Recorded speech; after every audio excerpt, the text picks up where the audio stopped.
welcome to Living Resilient podcast. In this series, we are going to be having a conversation with Dr. Jane Akadiri. Now, Jane is the founder of Touch of Love charity organization, which she founded in 2020 during the pandemic. And the organization reaches out to families within Aberdeen and Aberdeenshire. So let's get to know Jane. Jane, welcome to the podcast. Thank you very much. Could you tell us more about yourself? What's your background like? What has influenced your ideologies in life? Thank you very much for having me here again. I'm Jane Akadiri and the founder of Touch of Love Outreach. We are a community organization based in Tori, in Aberdeen, and we run a series of programs and different initiatives for families going through hardship. One of the Sundays we went to church and the priest preached about works of mercies, and one of them was he talked about feeding the hungry, visiting the sick, going to prisons, burying the dead, just different works of mercies. And I quite resonated with that preaching. And after the service, someone just walked up to me and asked me for a man, quite dressed okay, just walked up to me and asked, excuse me, have you got some bread here? And I said no, that it's a church. And he says, I'm hungry. That really hit me because I didn't expect that. And I directed him to the small shop, just a little shop by the side, street shop. And I said, oh, you can get bread there. And he says, I haven't got any money. So I said, okay, let's pop along. And we went there and he picked just bread. And I said, is there another thing you need? Just take whatever you want. He picked milk. He says it's fine. So that really spoke to me. Someone who is very, very dressed, okay, doesn't look like anything is wrong with him, swallowing his pride to come and say, I'm hungry. So I felt that was actually an impulse for me, and that it wasn't just an ordinary impulse. I felt that that was me being asked to rise up and do something. When I finished my my secondary school and I was supposed to go into the uni, there was no money for them to take me to the uni. I had a good result, but I couldn't go to the uni. So my parents had called me and pleaded with me, please just wait for another year. I agreed, but I knew it was going to be really, really tough, And one of those Christmas periods, a neighbor came back from Lagos and, oh, what are you doing at home? What are you doing now? And my parents said, oh, she had a good result, but she's not going to the uni this year because there's salary arrears, we don't have any money. That neighbor said, no, we won't do this. How much is the school fees? And at that time, with University of Nigeria, everything was about 25,000 naira. That was a lot of money. It was a lot of money. Yeah. And he just went, we said, okay, before I'll come back to you. And I remember like New Year's Eve, he came to the house and gave them money that was 25,000 naira and said, is that all you need for your year one? Then just go and register. And this person is a very rich person, so it's not someone I can pay back. So I've said thank you, but I know that thank you is not enough for that kind of favor, because that kind of put me in the right step ahead, right? And that was me experiencing firsthand kindness that you didn't work for, didn't ask for. Someone just observed that you were in difficulty and offered help. You didn't even know you needed that help. You didn't even ask for it. You understand? So I've been looking at, I would have to pay this favor forward. So that prompt that day for me, I felt that was me being told that it's time for you to pay this favor forward. So then I took it up and I said, okay, I need to find a way to help people who could just come and say, I'm hungry. I couldn't speak out when I needed that help, and I didn't even know that I needed that help until when I got it.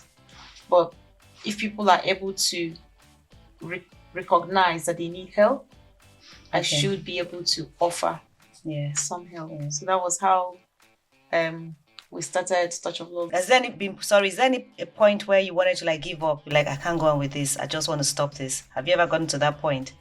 Several times. Okay, so that's what we want to know. Several times. Okay. I think that Touch of Love has taught me a lot of very silent lessons, and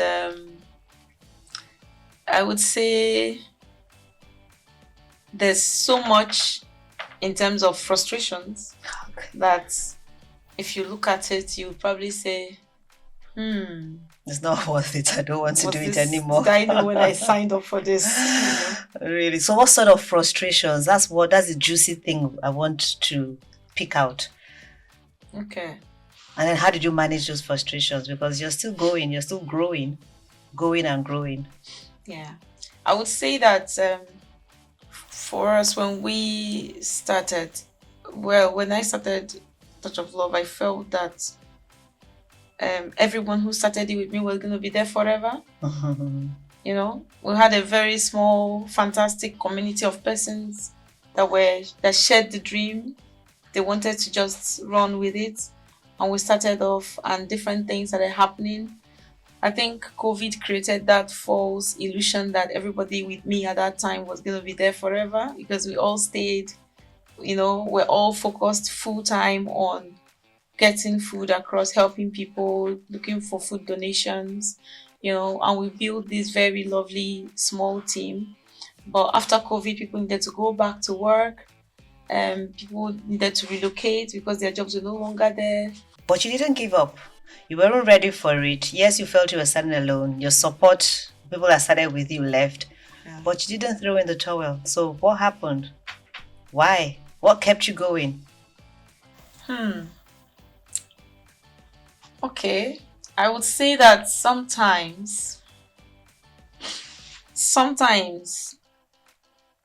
we don't know we have the strength that we do have.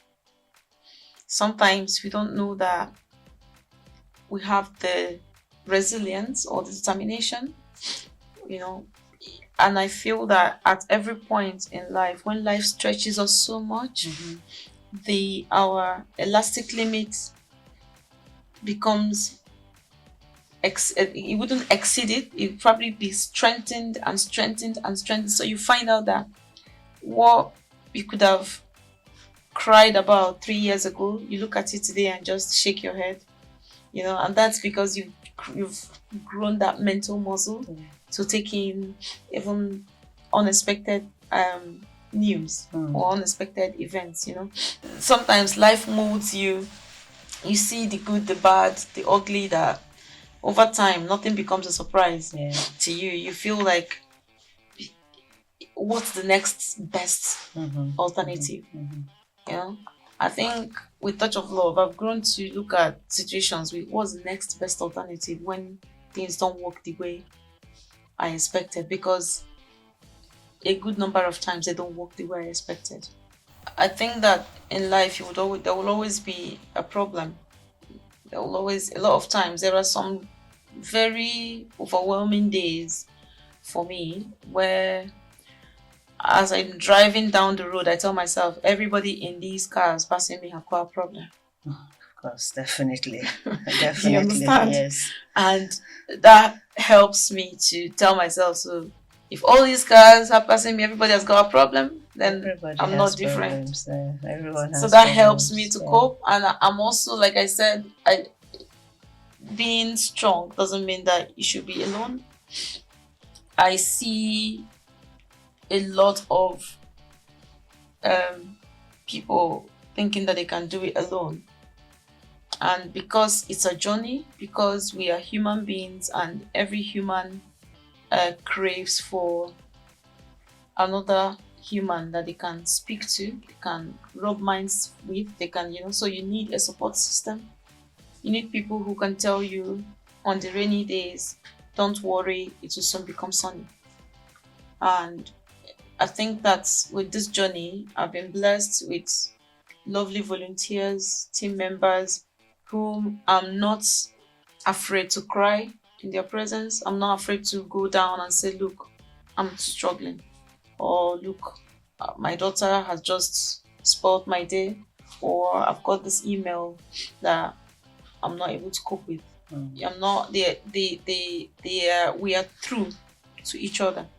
So I think having that support system at work, not having that support system, family, from the family level, from friends, from network loved ones, it helps a lot in this journey, not just in this journey, but even in Yeah, entrepreneurship, yeah. even, in the family settings. You just need to have people who can tell you you can do it. Yeah. Thank you. Thank you so much, Dr. Jane. We'll end this episode, but stay tuned for the next episode where we'll be discussing with Jane about her journey to the UK, to Scotland, and the challenges that she faced. So watch out for the next episode. Bye.